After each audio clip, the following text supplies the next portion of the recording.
Right. I don't know if you can hear me. Which one should I do? Play game, experience, sandbox, options, credits. Learn through experience, play game, experience. Let's have a look. Rec Tour 15th. 9, 12, let's go.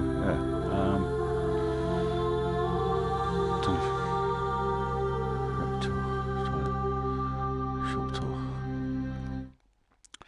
Alright, I don't know if you can hear me. If you can hear me, vibrate my phone. Or just do a thumbs up if you can hear me. It's a live feed on YouTube. I've tagged it as Louise's name, so it's loading at the moment.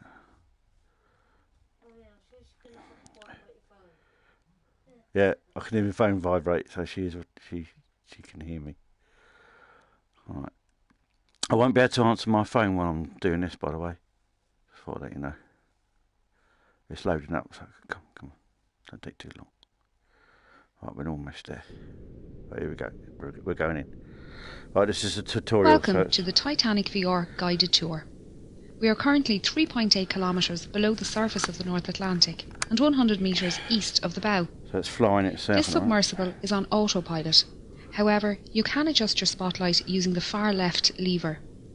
Please keep your arms and legs inside the vehicle at all times. Just your spotlight. I'll provide you with information about locations as we pass them, so please sit back, relax and enjoy the ride. So you can see it clearly. Right. The RMS Titanic was the second White Star Line Olympic-class ocean liner, the first being RMS Olympic and the third being HMHS Britannic. I've got to sit she was forward 269 metres long, 28 metres wide and 72 metres tall from the bottom of her keel to the top of her masts. At 46,328 tonnes, she was the largest ship built at the time, being only slightly bigger than Olympic. She would be servicing the transatlantic route, a journey from Southampton, England to New York, USA. She stops at Cherbourg, France and Queenstown, Ireland. That's definitely an Irish accent. After departing Queenstown on the afternoon of Thursday, the 11th of April, RMS Titanic began her 5,360 kilometre journey to New York City. She was due to arrive in the early hours of Wednesday, the 17th of April, but with calm ocean conditions and good weather, it was possible she could arrive early on Tuesday evening instead. It's quite clear, isn't it? A bit of peace and quiet. It's a shame I can't see out through the other portholes. Oh yes you can. I didn't know that. You can see out the other portholes as well. That's handy.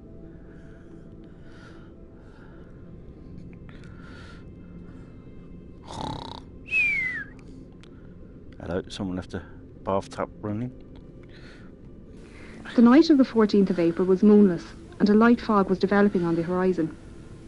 Titanic's captain, Edward Smith, had received a number of ice warnings during the day and had changed their course so they were further south to avoid the affected areas. The captain retired to bed and First Officer William Murdoch took charge of the bridge as officer of the watch. Titanic steamed ahead until 11:40 p.m. when the lookouts Frederick Fleet and Reginald Lee spotted an iceberg directly ahead. Fleet rang the warning bell 3 times to indicate an obstacle ahead and phoned the bridge. Oh, that's Murdoch gave the order, hard a starboard, and the ship turned to port, but it was too late. Titanic struck the iceberg on her starboard side. The impact buckled hull plates and sheared rivets, revealing her first 6 compartments to the ocean. As the iceberg slid down the side of the ship, Murdoch ordered a hard aport, swinging the Titanic's stern out of the path of the iceberg. He also closed the watertight doors, isolating the flooding to those damaged compartments. The forward 3 hatches, along with the peak tank and boiler rooms 5 and 6, were breached. After the collision, RMS Titanic stopped and almost immediately took a starboard list. The captain organised a group to inspect the damage and ordered the carpenter, John Maxwell, to sound the ship. Chief designer Thomas Andrews knew the volume of each breached compartment and calculated that the initial flooding rate was around 15,000 tonnes within the first 40 minutes. With this information, he estimated Titanic would sink within 90 minutes. He then informed the captain, who then ordered the officers to begin preparing the lifeboats. All free seamen were sent up to the boat deck to begin pulling the covers off the lifeboats and to collect lanterns, blankets, food and water for the passengers. Passengers were woken by their stewards and told to put on their life belts and head up to the boat deck.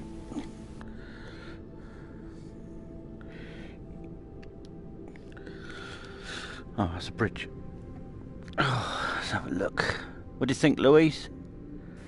Titanic carried just 20 lifeboats, Looks 4 like my more than bungalow. required by the regulations outlined by the British Board of Trade. There were 14 regular wooden lifeboats, 2 smaller cutters and 4 Engelhart collapsible Oh, there's boats. black. The total capacity of these lifeboats was only 1,178 people, far less than the total on board.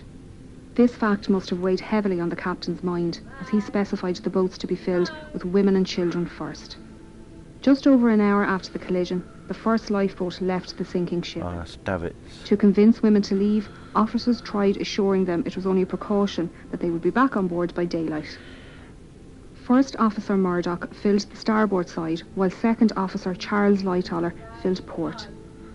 The officers interpreted the captain's women and children first order differently, with Murdoch putting men into the boats after all the women and children near the boat had entered. Lightoller, on the other hand, only allowed women and children to enter the boats and refused all men and boys over 14 years old. By 1:45 a.m, Titanic was down by about 5 degrees to the head, with the forecastle almost underwater. Panic began to rise through the passengers still on deck as they watched boat after boat launch. A few male passengers were physically removed from stern portside lifeboats 14 and 16, and 5th Officer Harold Lowe warned other men not to approach by firing his pistol into the water below. The situation at the starboard bow was similar, with a group of men storming collapsible sea. Murdoch fired his pistol twice to warn them to move back from the lifeboat, and they were dragged out by other male passengers. A large group of third-class women and children took their place, along with a few seamen and the owner of White Star Line, Joseph Bruce Ismay. In the radio room, Titanic's Marconi operators were desperately communicating with nearby stations and ships. Throughout the night, senior operator Jack Phillips worked the 5-kilowatt Marconi wireless radio set to send out distress signals using both the old CQD and new SOS call codes. He alerted nearby ships to their position and status, and received updates of ship locations and estimated arrival times. Junior operator Harold Bride took these updates to Captain Smith and passed the captain's responses back to Phillips for transmission. RMS Carpathia radio operator Harold Cotton was off duty and about to go to bed when he decided to listen in to the nightly news from Cape Cod. Operators there mentioned they had ice warnings for Titanic, and Cotton decided to pass on the message. He was surprised when Phillips responded to his call with a CQD and gave Titanic's location. It's going to take us down to Cotton the immediately radio took control the message to Carpathia's captain, Arthur Rostron, who ordered all hands on deck and told Cotton to let Titanic know they were on their way. Oh, here we go. Where's he going to take me? Oh, that's the radio, yeah. As the water reached the boat deck, the operators left their station, with Bride heading towards the port bow and Phillips to the starboard stern. Murdoch and 6th Officer James Moody were standing on the starboard side, loading collapsible A into the davits. Lightoller was on the officers' quarters rooftop, removing collapsible B, when the bridge suddenly ducked under the surface. Waves washed over the decks, carrying people and the collapsible lifeboats into the ocean. The forward funnel collapsed at its base, with the resulting wave crushing the starboard bridge wing and those swimming in the water nearby. The stern rose out of the water, peaking at an angle of around 15 degrees.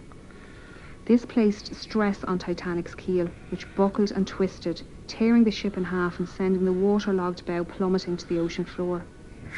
The tear wasn't clean, with decks failing to hold on at varying positions. The stern, now rapidly filling with water, bobbed on the surface for a few minutes before slipping under. RMS Titanic was carrying an estimated 2,208 passengers and crew, with only 712 surviving the disaster. Those who survived spent the night floating in darkness until RMS Carpathia arrived around 4 a.m. Captain Rostron had pushed the Cunard liner to break her speed record, but it wasn't enough. Titanic had sunk before Carpathia arrived, and they found 20 lifeboats at Titanic's location. Unfortunately, the exact number of victims is unknown, as there were many last-minute ticket purchases and cancellations, and that documentation was lost along with the ship. Of the 1,317 known passengers, over half were travelling third class or steerage as it was known. These passengers couldn't access the boat deck without entering second class or crew areas, meaning many were unaware how to get to the lifeboats and escape the sinking ship. First and second class passengers had no issues making their way to the boat deck, as staircases provided both classes direct access. Many expeditions to find and raise the wreck were proposed over the years, with the exact location of her wreck being unknown. Titanic's coordinates sent out in distress on the night of the accident had been incorrect. On the 1st of September 1985, a Canadian-French team were searching the area when Dr. Robert Ballard came across some small debris. He followed the trail which led him to a boiler and eventually the wreck. His discovery confirmed suspicions that Titanic had in fact split and there was no hope of raising the wreck as a whole.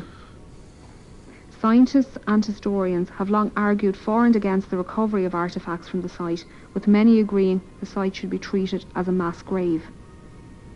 Although it's predicted Titanic's wreck will disintegrate within the next 20 years, her story will intrigue generations to come.